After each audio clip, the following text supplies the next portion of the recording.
That's bullshit!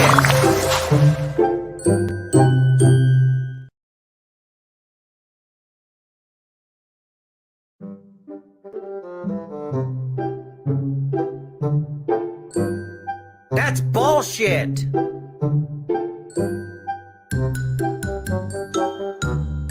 That's bullshit! That's bullshit.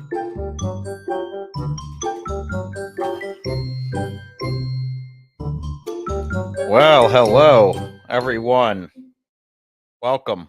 Welcome to Ballsh After Dark with your host, Sean Bradley. Did that get heard? I think it got heard. I hope it got heard. I'm running like super amateur today and sounding probably a little differently because I'm on a Rodecaster 1 with a Rode pod mic tonight. I'm here at home because my car has left me assed out yet again. So it's good to see you guys in the chat. I've had Jana in the sidebar for a minute. I know I look funny when I move around, and the thing's gonna track me funny when I move around, and I'm gonna disappear in spots, and I might be a floating head, but it's better than all of the distracting shit going on behind me in my little lair here at home where all my 3D printers are set up and everything going on behind me. So I'd much rather not distract you guys with my background. So hopefully it sounds good. I mean, it's still a great setup, you know. I mean, Rodecaster, the Rodecaster 1 was a great tool. And the Rode Pod mic for $100 mic is really not bad.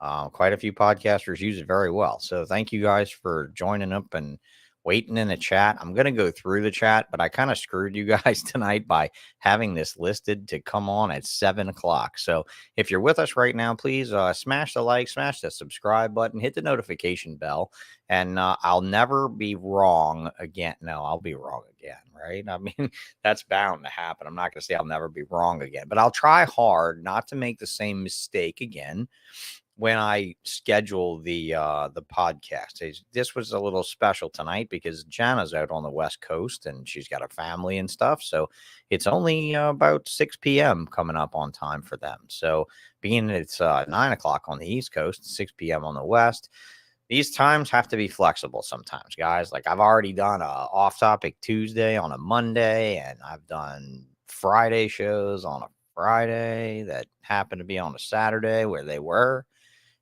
Whatever sense it makes, I'm just happy to be back here bringing you guys the Ballsh podcast. So before I get on to tonight's sponsors, since we did launch up a little bit early, I just want to run a couple of banners here. I want to thank the few Patreon members that I do have, mostly McGrail Morphs and Stone Age Ball Pythons. You guys are the newest. Chris Tinkins, Sam Haggard, and Rich Crowell. You guys have been supporting me for years. Actually, two of you might not even know you're even supporting me still. I think good old Patreon might have your credit card information still saved from 2018. So thanks a lot for not checking your bill or just still supporting the podcast, I guess. I don't know what else to say. I think actually Patreon does have a way I can kick you guys off now that I saw, but it's new. It's brand spanking new. So thanks a lot to those guys. And thanks a lot to these sponsors. Let me get them up here on the screen. So we got Reptiles to You. Join up to Reptiles to You, and now until the end of the year, you're 3 shipments in a row. If you 3 days of shipping in a row, not just shipments, but make a cluster of them. Use the coupon code BALL BALL 0822 0922. What was it? 0822. 0822 0922. I don't know. Try them both. It's in the description of the thing. It's normally on my desk right here, right? But I just looked down and guess what? It's not here. It's still where I said it though. This just isn't the right desk. But yeah, go ahead and check out Reptiles to You for the absolute best shipping service that I've ever used. Morphmarket.com. Be there. I was really happy to see a tall grass reptile show up on here too. I thought he was kind of gone. I don't know if maybe that's not Eric. Maybe that's his partner. Anyway. Morph Market. Check it out. I'm not even logged in, so I can't even tell you if I've got messages waiting, but I've been done very well this last couple of weeks. We even sold a 2-headed snake on Morph Market. I mean, I have to give Morph Market credit for making it public. I really, truly don't think that snake was seen on my Facebook page enough. And I have 5,000 friends on Facebook. I would say a good 4,000 of them are concentric around the reptile industry. Yet I've posted Hydra again and again and again, and never an offer or anything like that. And finally put it on Morph Market, and literally it sat there for, a number of hours, maybe 12 hours. And I had 3 people messaging me about it. Kevin McCurley was one of them at Nerd. He had a buyer that wanted it. I had a buyer in England who ended up buying it. We already have it in England. It landed this week. And you know what? I have to thank very much my friend John Layman for putting together morphmarket.com and maintaining it as being such a powerhouse for us to sell our animals on. Not just ball pythons, but all of these other animals in all these 40 categories. So get on there, get your shit, buy your next reptile, sell your next reptile. And man, in general, I'm not going to lie, this has been a really great site for me. Better than I've probably sold as much stuff on here as I sold in King Snake at this point. I'd venture to say. All right, sea serpents, rack systems, and incubators. Check him out. I think after the new year, if Chris still wants to sponsor this here podcast, I think we'll have him on one of these live episodes, maybe on an off-topic Tuesday, to talk about, the basic, fundamentals of running a plastics company, a rack company, and being responsible for having such great customer service after all these years. So check him out.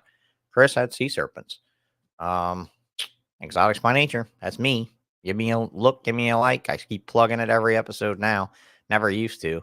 We have over 200 and something listings on Morph Market, and I'm about to have a whole lot more. If you want, if you're looking for colubrids, corn snakes, I got 182, and that's mostly babies. So at this point, man, look at all those traits. You can even view the traits by the listings on the person's page. So that's actually pretty cool, John. Good job. Continuing to add these wonderful features to Morph Market. usark.org. They're at the top of the screen every episode for a reason. They're number one in my heart. And I have to say, I announced on Facebook that I would have a new guest. Man, I can't believe the guy said yeah. But he said, fuck yeah, I'll do it. Hell yeah, I'll do it. And that's Todd Goodman, the owner, the CEO of Timberline Live Pet Foods, who is the top booster in USARK next to ZoomEd, I believe. I think maybe Todd, you want to talk about, look, Janna and I were discussing Marshall Van Thor pre-show, and we're going to discuss him even more on the show. But talking about one of the most modest men in my life, Marshall Van Thor is definitely one of the most modest. But another one is Todd Goodman at Timberline. Now, I'm not so sure I've ever imagined somebody being so modest when they've become a millionaire or maybe even a billionaire. I don't know, from bugs, from crickets in the reptile industry. But I got to tell you guys, I can't wait to have him on an interview.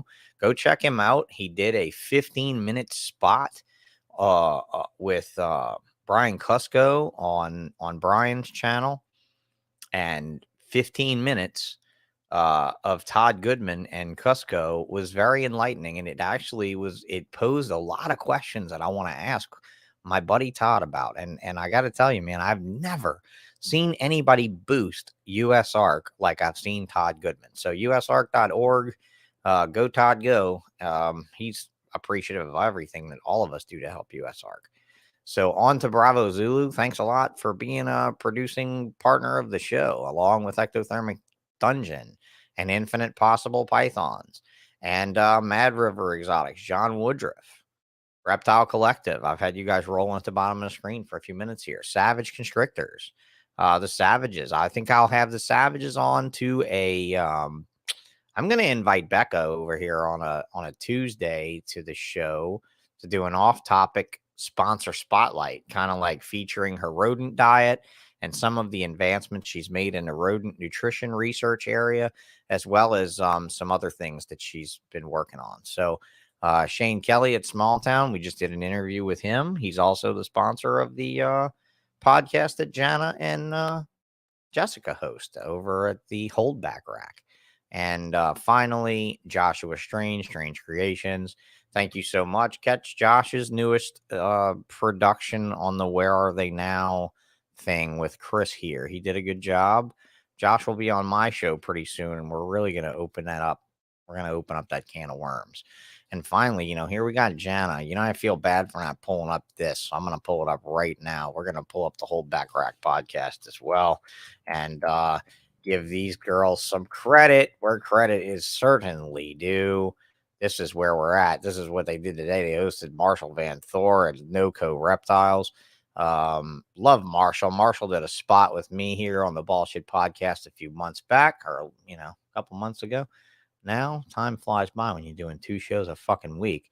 But yeah, let me bring on Jana, the balance of the Holdback Rack podcast. We'll call her the balance. How are you tonight, Jana? I'm good. How are you? I'm great. Good to have you on. I'm sorry about all that mayhem and madness, and I'm glad I'm just here to do the show. So, for sure. Yeah, it happens. Yeah, it sucks, man. I mean, well, it's the same problem I had last week. It's the only problem is like it's repeating itself, but it's not repeating itself at the mechanics. It got dropped off by a tow truck at the mechanics, and as soon as it got dropped off, it started right up. No problems. So there was no diagnosis that could be done. But whatever. We got some listeners here that we're going to welcome in that I think wanted to help me out. So you were helping entertain them pre-show as my time frame was fucked today. Well, YouTube let me know that I was supposed to be on, and I was like, "What the F?" I'm so sorry. And I'm like, "No, I'm not supposed to be on. I'm still eating." Right. Well, I'm so sorry that you rushed through that and did all that because I was eating with my family, enjoying my evening, and I didn't realize it was scheduled for 7 until I tried to turn it on, and everybody was like in the chat, and I was like, wait a minute, why is it just Shane here saying first? Why are all these people here? So let's try to welcome in some of them. There's 33 of them. We won't welcome them all in, but we'll start back when I beginning to start this in when they were giving us problems. They're strange.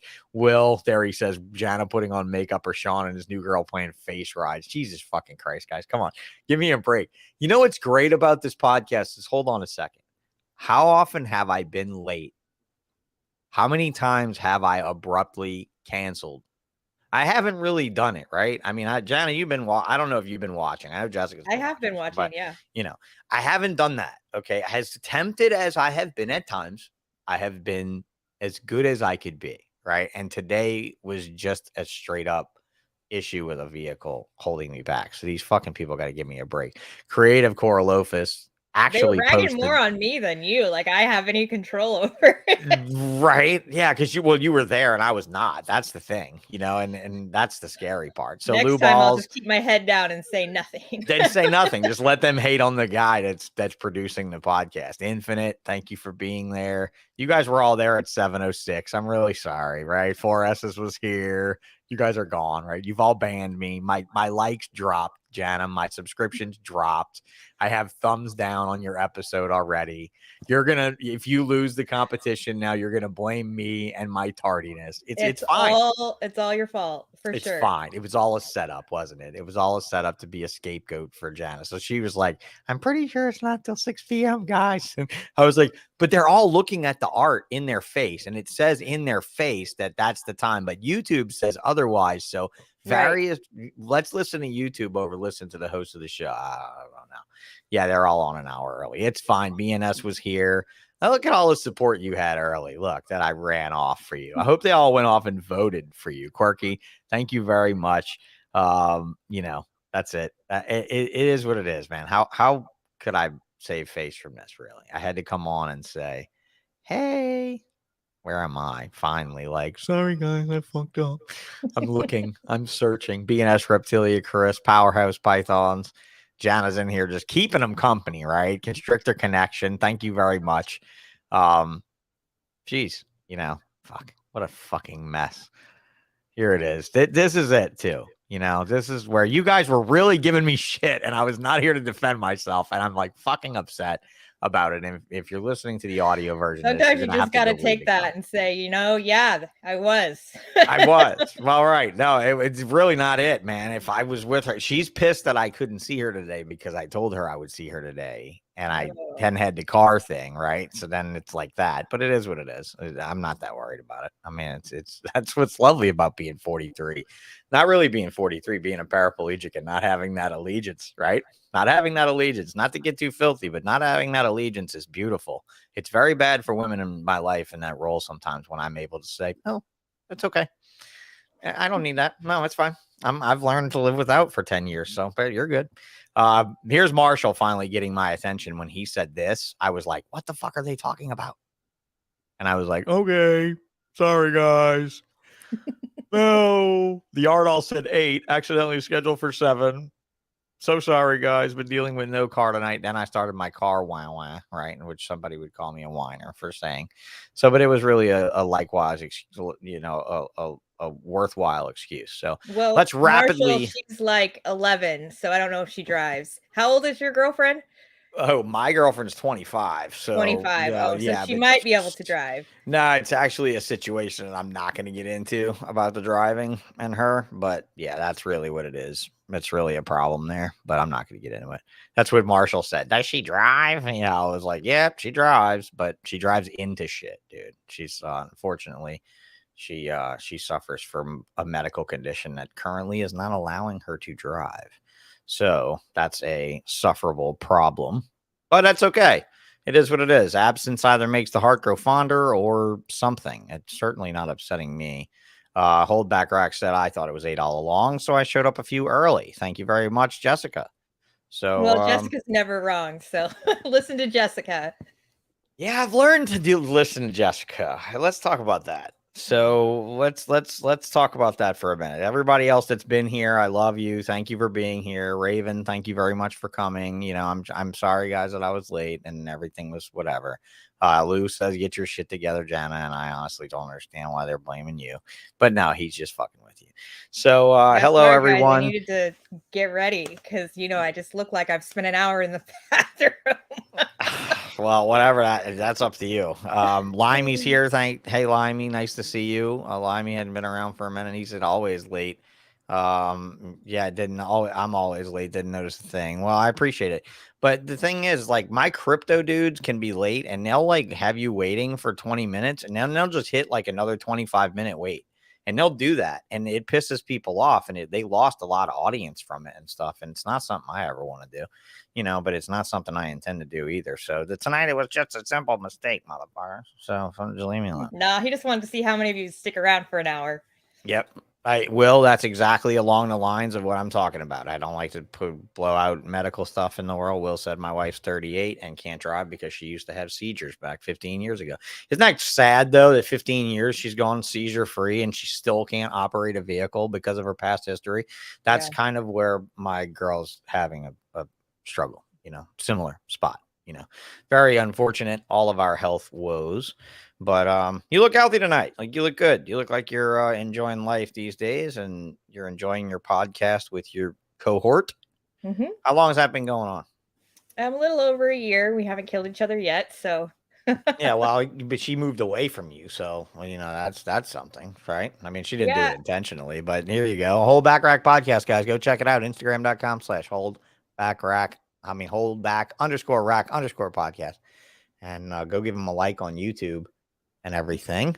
Yeah, yeah, that's been going on. Get your butts over there and subscribe. We'd yeah, go give these ladies 1,000 in the next century, please. Yeah, let's give these ladies this sub because it's really, you know, I'm typing in subscribe. I'm so hopeful of whatever. I don't know what the hell I was looking at something, but yeah, I'm gonna go jump over there on this channel. I'm gonna have to get on my bullshit channel and go leave me alone. All right, sorry. Anyway, let me get back on track there. Yeah, you guys go over to YouTube and it's what? YouTube.com/ is it a /C/whatever crap like mine? Holdback Rack Podcast. There actually isn't a even though I always say the Holdback Rack. Don't you like to say the Holdback Rack? It's not just like to say the, and it drives Jessica nuts, but the it is actually just podcast. Holdback Rack Podcast. Oh yeah, I like the. It won't come up. Oh, yeah. Well, there you go. So, yeah, definitely find these ladies on there. Where are your subs at right now? Since I'm not on that thing? I mean, you Last guys got time I like, checked, it was like 325-ish. yeah, you guys need way more for the amount of effort you've put in. But just to be fair, we just started doing YouTube lives a month or two ago. Yeah, and you we guys poured- just started the live stuff. Sorry, I'm ghosting out. I'm about to bring my white screen back up. So that's helping a lot, doing it live. And before that, we were doing like pre-recorded. So, I mean, that you get more listens on the podcast apps and things. And then prior to that, it was just sound. There was no picture. And so, we've been evolving over the last year, and we've got some better equipment now. And the content's good. If we could just get Yeah, it's great. people Well, out, I mean- out there to hear us and to listen to us. We have a unique dynamic, I think, in regards to the other podcasts out there right now for reptile industry. She's like the professor, and I'm like the obnoxious student that everyone wishes would go to detention. And I agree with you there. Like, I totally agree that you guys are a fabulous balance of the two. And I was really shocked at her overall academia of parasites and the biosecurity thing, the crypto thing. You guys have touched on that on plenty of your shows here on the listing of their album art. You can see the kind of topics that they strike down, and they're not just a couple of chicks gabbing about their favorite morph.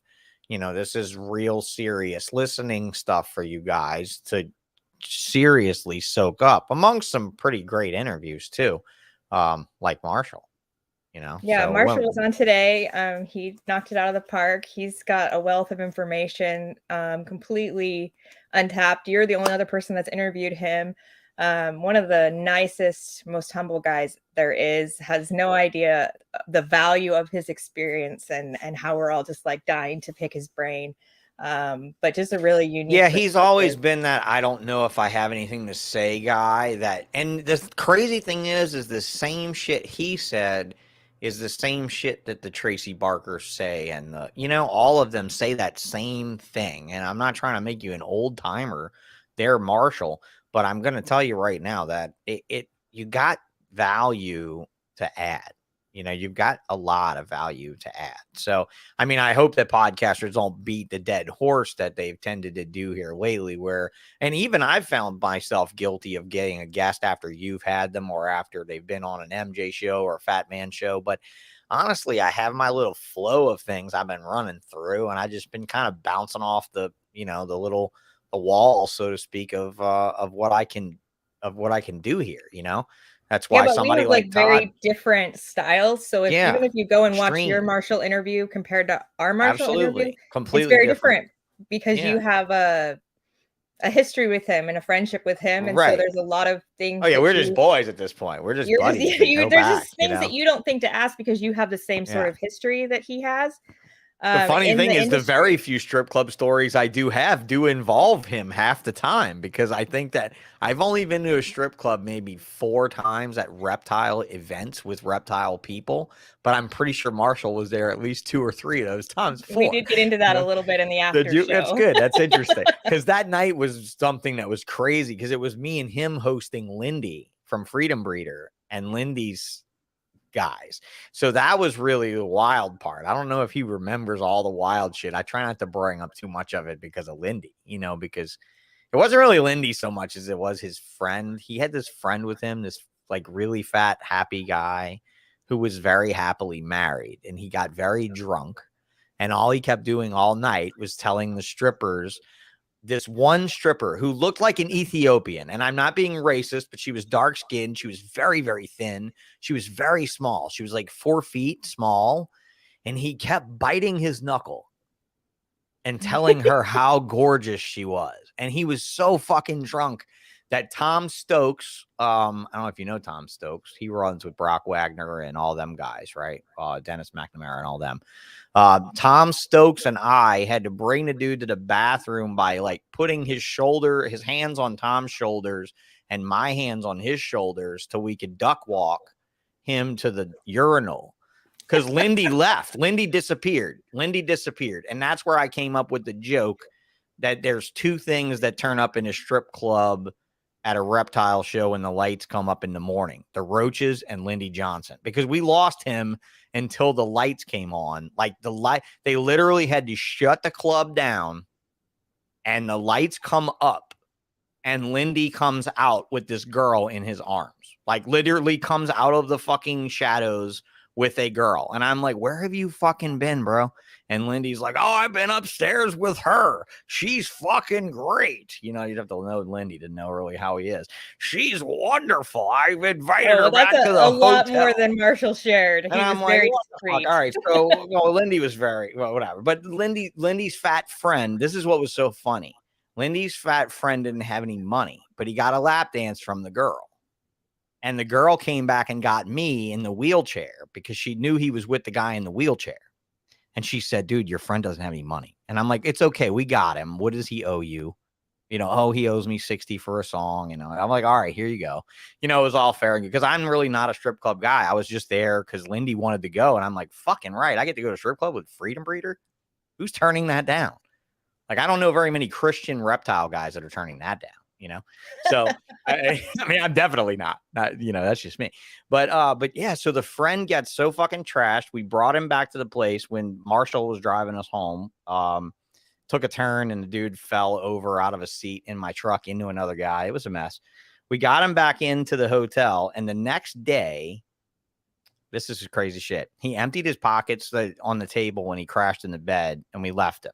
And the next day he went around the reptile show and he told everyone at how he went to this strip club with Lindy and me and this other guy. Right. And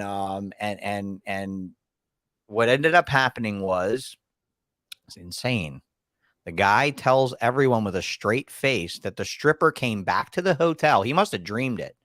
And that she had sex with him and that she paid him for it because he was so amazing. And that's where the money came from that was sitting on the table that he drunkenly pulled out of his pocket and dumped. And Lindy came up to me and Lindy said, do you think that girl came to the hotel and fucked my friend last night? And I said, Lindy, did your girl come to the hotel and fuck you last night? And he said, she told me she was, but no. And I said, well, you think his game's better than yours? I don't fucking think so. And he was like, oh, okay, well, I'm just going to let him go on believing it. And we let him have that one. Yeah, you just let him have that one. And really, he just let him fucking have it. If you ever have Lindy Johnson on your podcast, you could probably even bring that up. And he'd be like, yeah, we just let him have that one. And he really thought, he was convinced. He told like 10 people that this girl had come back to have sex with him and paid him for his great time. So it was fucking great. So, I mean, look, strip club stories, I might have to talk about the people I went with, not the experiences I had there, you know? So, that brings me to it. Strip clubs? We are way in the weeds. I don't know how this always happens. But that's usually how it happens with me. Oh, okay. So that is it. But so Marshall and I, our few experiences were very much like that at strip clubs. And we had fun just being us and watching people be them. But I mean, he took a role in the industry that I thought was pretty interesting, you know? So you guys got to touch on that, like with the full-time, part-time, full-time thing or whatever, vice versa, part-time, full-time, part-time. Yep. Because that does usually wreck people. And I want to talk about that. A lot of people don't come back from going from full-time and then they're usually out, even if they like slowly get out. Usually that's the death sentence, and he's still very fully into it and still enjoying it as a hobby, and he doesn't seem bitter. So no, I mean, he's not bitter. I was very bitter. I was very bitter. We went very different directions with ourselves. Lou says off the rails ASAP. Dude, we're talking about Marshall and me in strip clubs back in the day. Of course, that's going to go off the rails ASAP. Well, I just want everyone to know Marshall is very discreet and did not name names. Oh, no, but Marshall wouldn't do that. Marshall's a gentleman. I'm not a gentleman. I would say Lindy Johnson, for Christ's sake. You know, we weren't even on the air. It was at the after show, and he was still, he was very oh, it's all good. Mum. Okay, well, it wasn't even on the air. So there, I did let all kinds of cats out of bags on. Yes, you did. Great, you didn't say any of that. Well, hey, this is after dark, so we can talk about things like that, you know. But I mean, I'll be honest, dude. These people are some of the most genuinely great people that I've met, too. You know, like Lindy and them, too. I mean, I've never met the friend again, the fat friend. I never saw him again. Like, it's not like he were ever gonna. We don't have his name. He's that one time, right? Like, you quit while you're ahead. You know, like Marshall said, I let other people tell a story.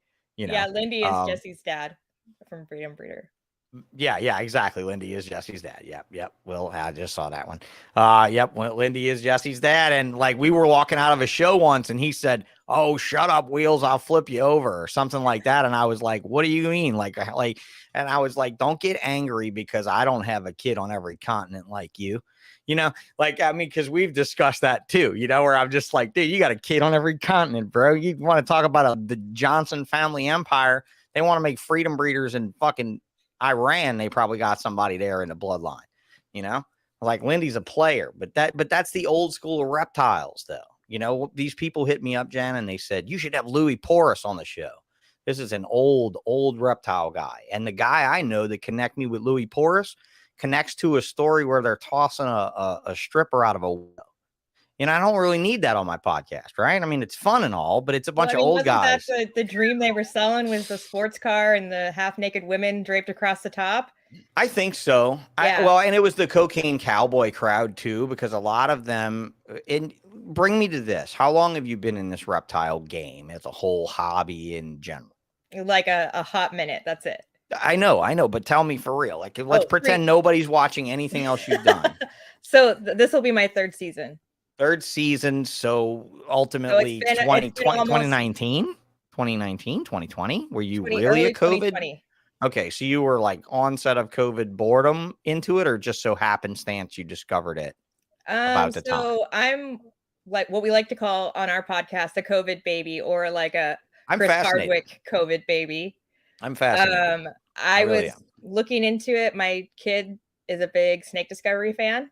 Okay. Emily's great. Emily, right? Emily's amazing. Emily's great. My kid watches Emily. Yeah, my kid wants to be her when she grows up. And have you had Emily on your podcast? I think that we're too crass for their. Oh, yeah, for her to follow in. Yeah, because she has a lead over where if she searched her name, then you'd fall over. I see what you mean. That may stop me from asking They are her. very careful because they have such a huge kid audience. They're very makes a ton of sense. That makes a ton of sense. But I'm super supportive of her. Always have been. No, I think what they're doing for the industry is incredible. I could talk about that for hours and hours. But my kid was really into snake discovery. We used to watch it together. It was COVID. We were all home. I couldn't go back to school, which had been the plan. I couldn't get a job because putting 3 kids in daycare costs, 3 arms up and a there kidney. where you are? God, that must be a fucking disaster. Yeah. So basically I could get a job. I am a certified medical assistant, so I could get a job and literally hand them my paycheck every month to take my 3 kids, because 3 kids in daycare is ridiculous. And then during COVID, like childcare was gold. Like there was such a lack of facilities that would meet all the COVID requirements. And so a lot of people couldn't even get their kids into any kind of daycare facility. And so we were all stuck at home and snake discovery was a prominent figure in our home. And my child was like, I really want a snake.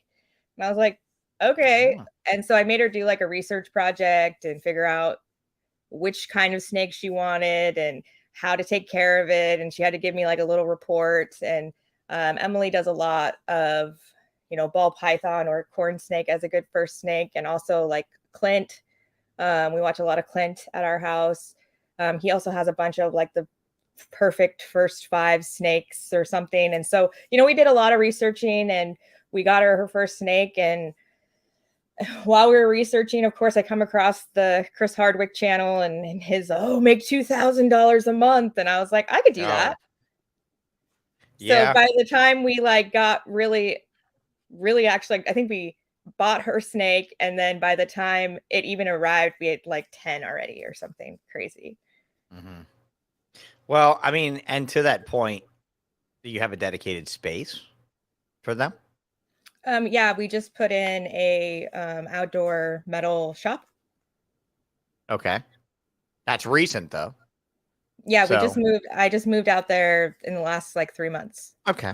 All right. So I mean that's pretty progressive, as far as in your hobby. How big's the building? It's only 16 by 12.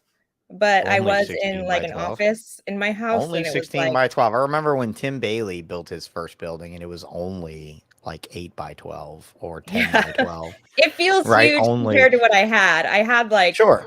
8x10. Mhm. So it feels massive compared to that, which is what I had Right. for 3 years. And so yeah, I mean I got into it probably for all the wrong reasons, and then it's turned into a lot of the right reasons. Mhm. Seeing we did get that snake for my daughter, and they really bonded. And she just she's actually on the spectrum. She has Asperger's. And Okay. so the big change in coming home and trying to do school online, it was a very stressful time for her and a very stressful time for everybody in the world. But she wasn't dealing with it very well.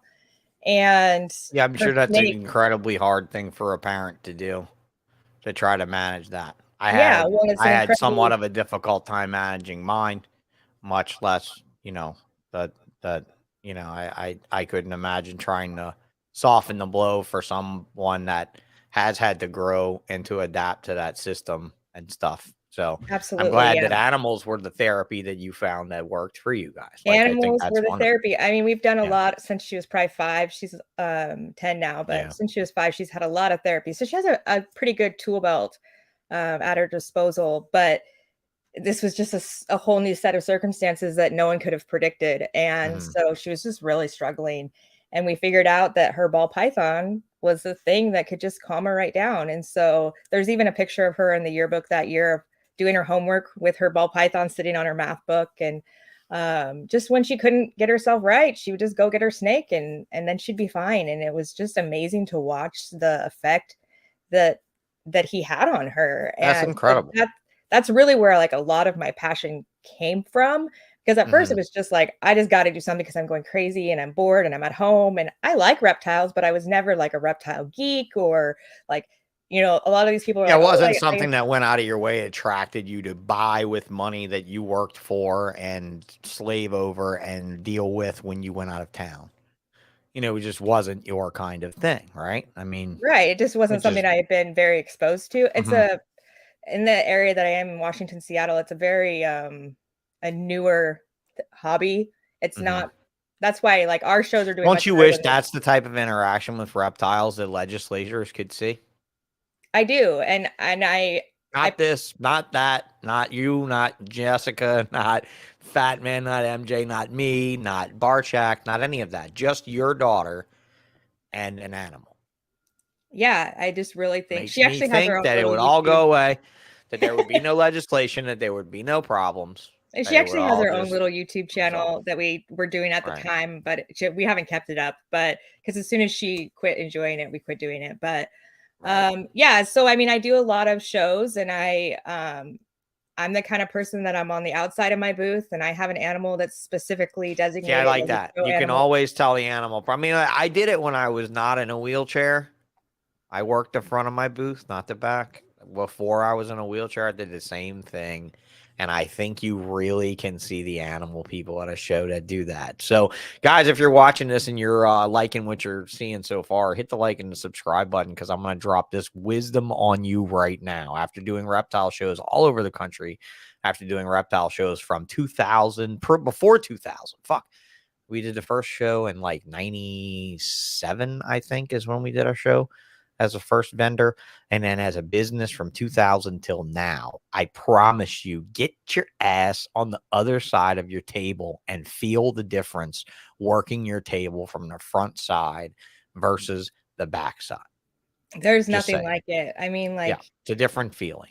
getting on down on your knees and putting a reptile in kids' hands who have Yep. never held a reptile or who are afraid but are willing to try. Like I have It's helped even so many easier for me people. because I sit. So I can just roll up to them and I'm already at their level. Right, And for kids sure. treat me more like a kid than you. Like, trust me, it's hard for me to get respect from children because I'm on their height level, Hmm. and they really don't respond to anything else. Like, it's very strange to see kids like be like, "Oh, I'm so approachable to a kid. What's up with you? Why are you in a chair?" Like that. I'm so approachable to a kid. Or if I roll from behind my table in front of a kid, you know. Limey says, "No way too many kids." I mean, I'm kind of thinking some people are probably like, "Oh, they can stay on that side of the table," and Well, some of yeah, you I mean, like, fuckers but really that's what I'm are.